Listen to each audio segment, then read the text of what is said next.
Again, subscribers, viewers, newbies. This is the Schumacher Menace GTR. This one has never been ran. The tires still have the molding on it from when it was in the mold. The little lines.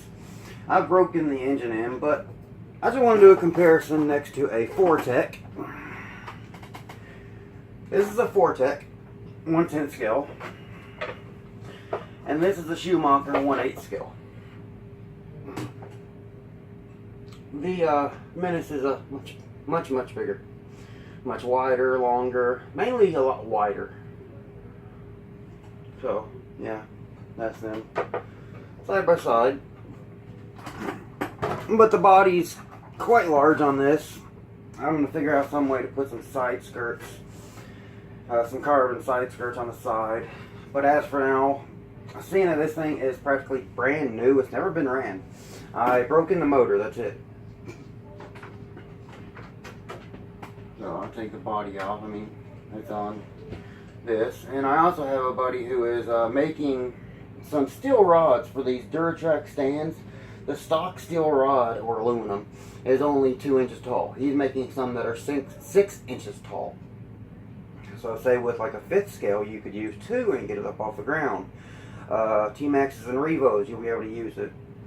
If anybody's interested, I can put a link on where to buy them. $15 to get the longer 3 to 6 inch stand. This is belt driven. The belts are still so tight that it's hard to spin the tires. Come on now.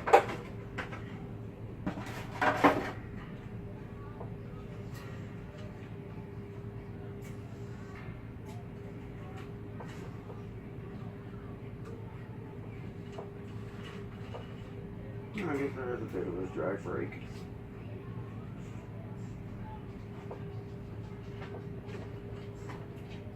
I have to get rid of that. Yeah, there's a little bit of a drag brake on this right now with the way it's set up. I'm just going to have to change that collar right there, which I actually think I have the Allen wrench right here to do that.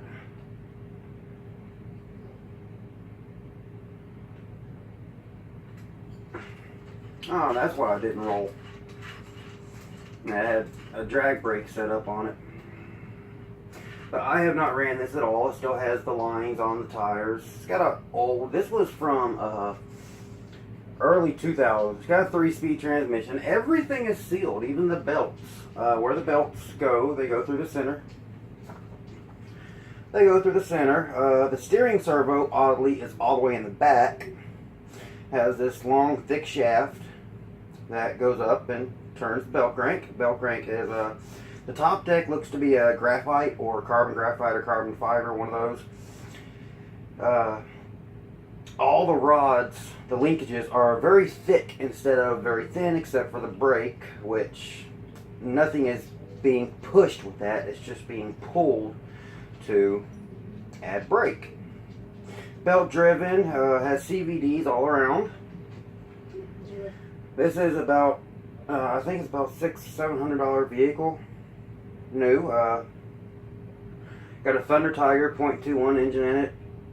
Definitely going to eventually put a better engine in it, but I've already talked to some people.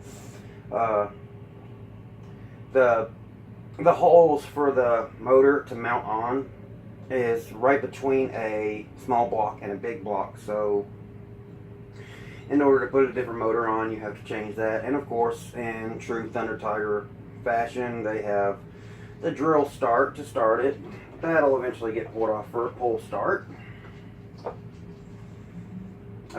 Looks like it has about 125, 150 milliliter fuel tank. This was really meant for racing.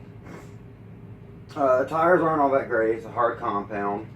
But I'm not going to change much on this. This is, as of now, this is a collector's item. And a lot of the RC cars I've been getting here later are collector's item. The bike that I got, the bike, the Kyosho, not the Mad Force, but the Mad Force, but the MP 7.5 the Thunder Tiger Ducati, the Megatech Dark Thunder. One person asked me, is this faster than A-Track's Sportec? Hell yes. Much. These are capable of about 100 miles an hour. Maybe a little slower. I've already talked to people that had them, and they got them to 78 miles per hour and then let off the gas. So, it's going to be fun to drive it. I'm not driving it until I get a chassis protector on the bottom. Everything except the arms, the carriers and the hubs, and the radio box, everything is plastic. No, everything is either carbon or metal, except the bulks and where the shocks mount to the shock towers. Even the shock towers are the lightweight carbon graphite, carbon fiber, whatever they're using on it. I'll have to read a little bit more about it. It feels like it has ball diffs in it, because usually gear diffs, usually when you spin a wheel, you can tell if it has a ball diff or a gear diff. Gear diff is a little smoother and looser. Ball diffs are just straight out tighter. The differential is tighter when you spin one wheel and let the other spin. One thing that sucks a little about these is it uses 14 millimeter wheels, hexes. So if you want to change wheels, which I have some, but they're too narrow. I want to keep the wide tires on the rear, so I'll have to find some. But if I change it, I'll have to go to a 12 millimeter hex. What I'm thinking is I'll probably get some plastic hexes and glue them into the wheel that I'm going to use, so I really don't have to worry about a hex at all. It'll just slip over the pin. And that's how some wheels way back when were. But when you would change it, you'd end up losing the pin. Yeah, that could be a problem. Or if the wheel just came loose, the pin would fall out. Again, like many other cars, this is a very expensive car. I'm not going to talk about price because I actually got a very good deal on it. It's 3-speed.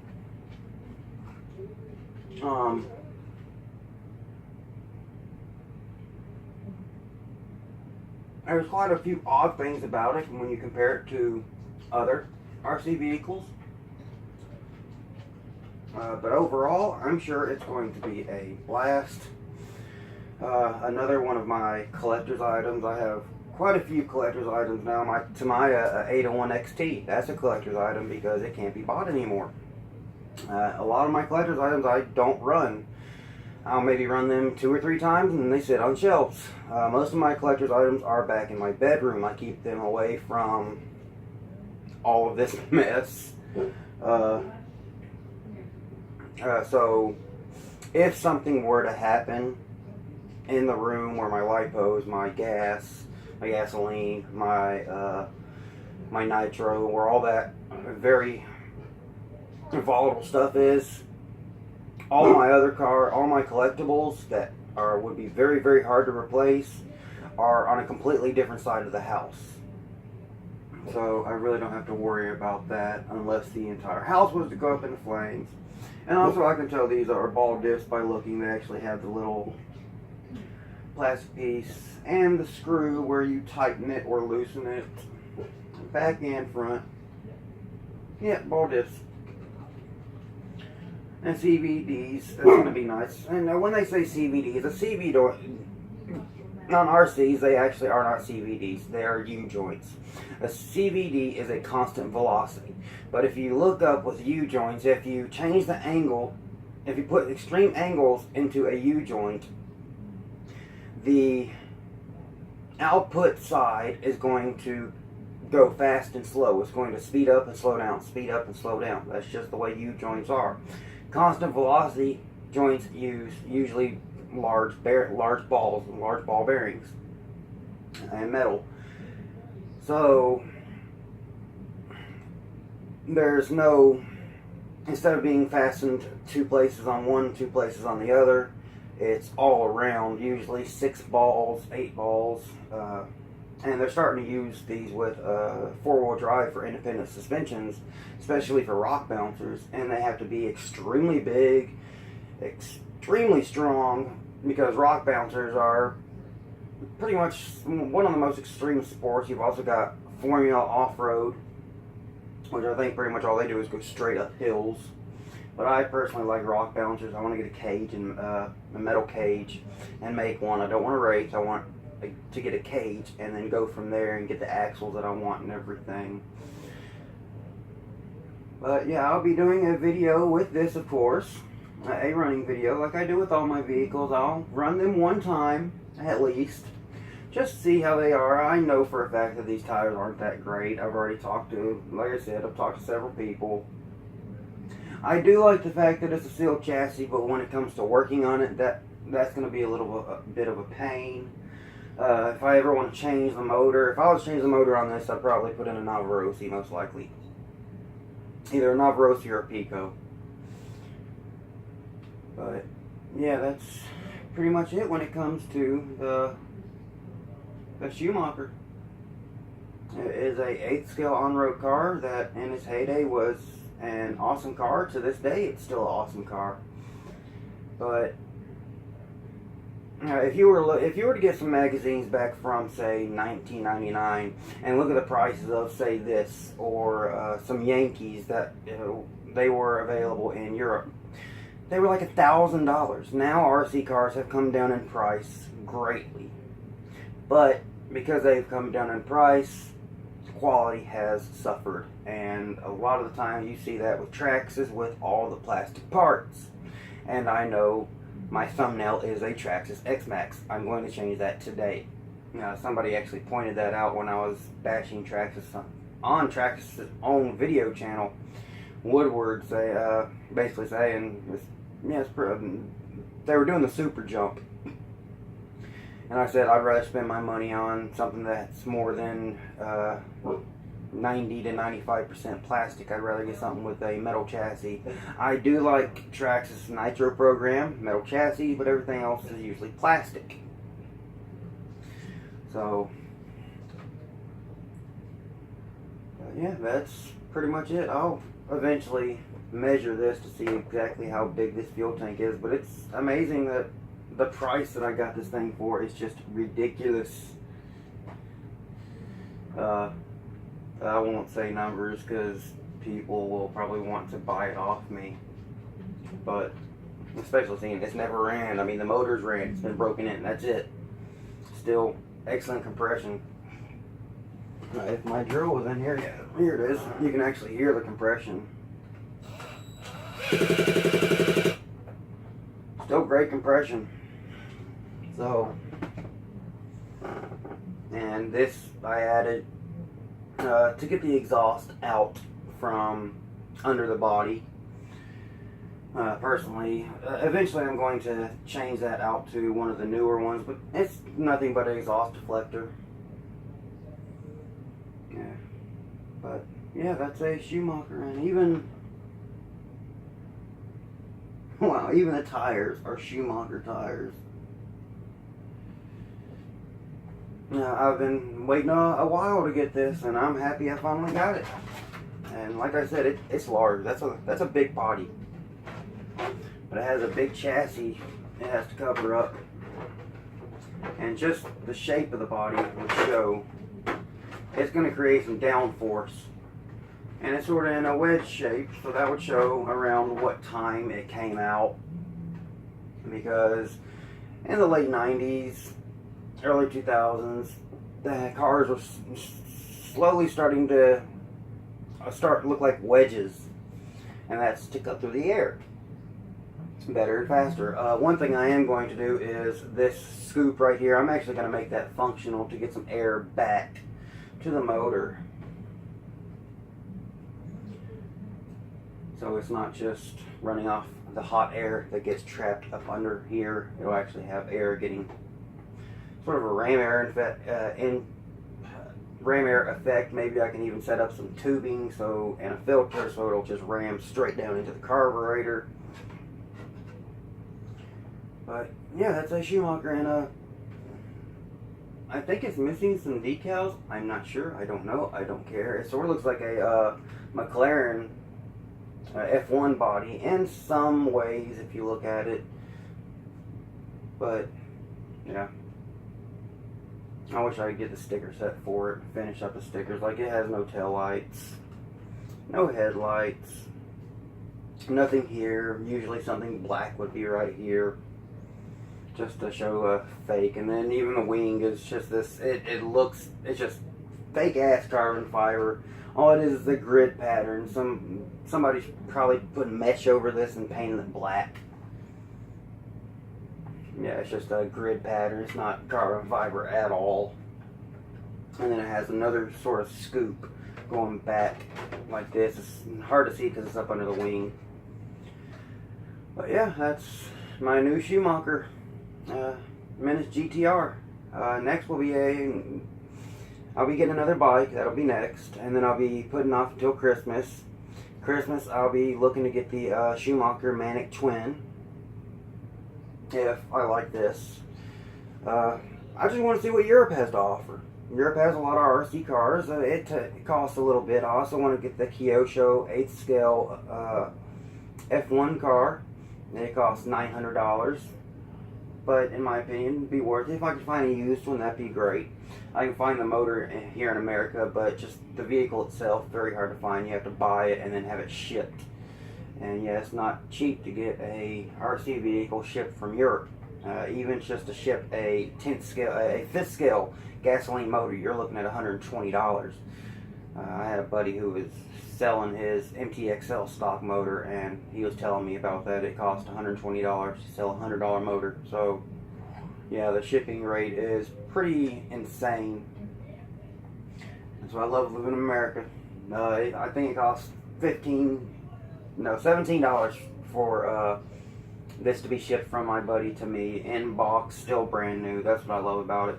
I got a friend that has so many collectibles that he's never ran. The bike, it had never been ran till I ran it. The Megatech had never been ran till I ran it. This has never been ran till I started it up. Still great compression. The pinch is still there, so I'm gonna have to run it until that pinch is gone, so I can get the most out of the motor. And I've already read forums saying that this motor only puts out like 1 horsepower, and we'll see. But yeah, until next time, that's it. Thanks for watching. And yeah, peace. Schumacher Menace GTR.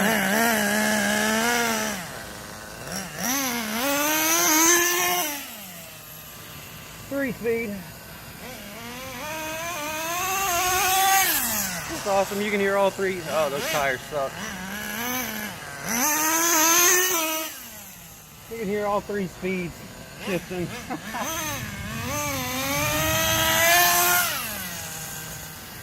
Pretty humid out here.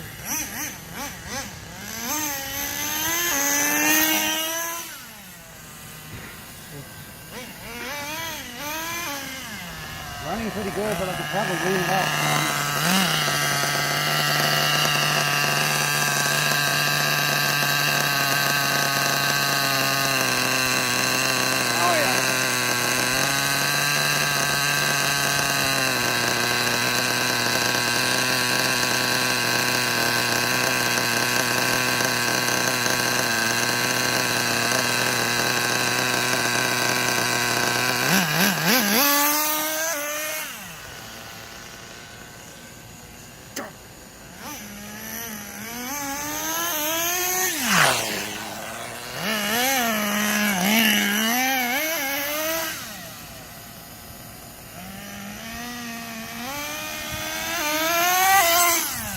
Running a little cooler than I'd like it to.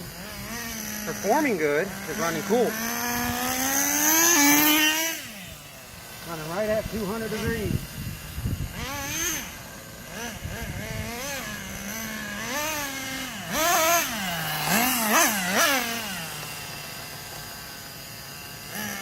Now, they weren't joking about these tires sucking. Let's stop that one.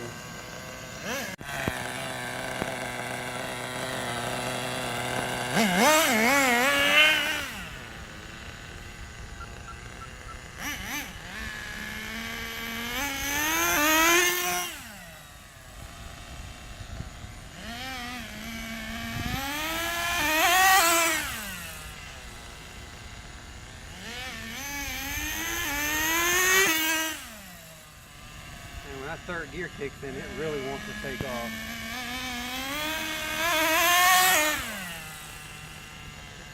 It's running good. I'm betting the temp is still right at 200.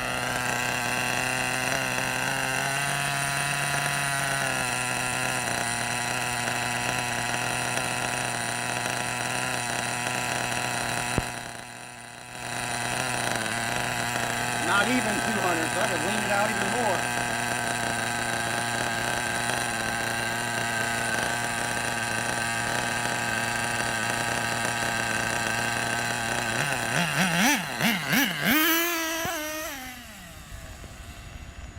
Not that it really matters. Wow, this thing's quick. And there's a nice lightning strike up behind it.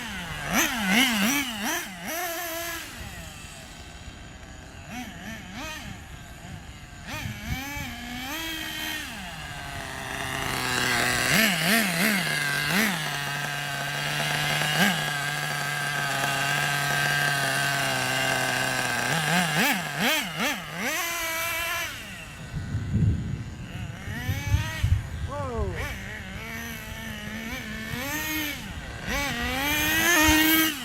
Oh yeah, now it's putting down the power.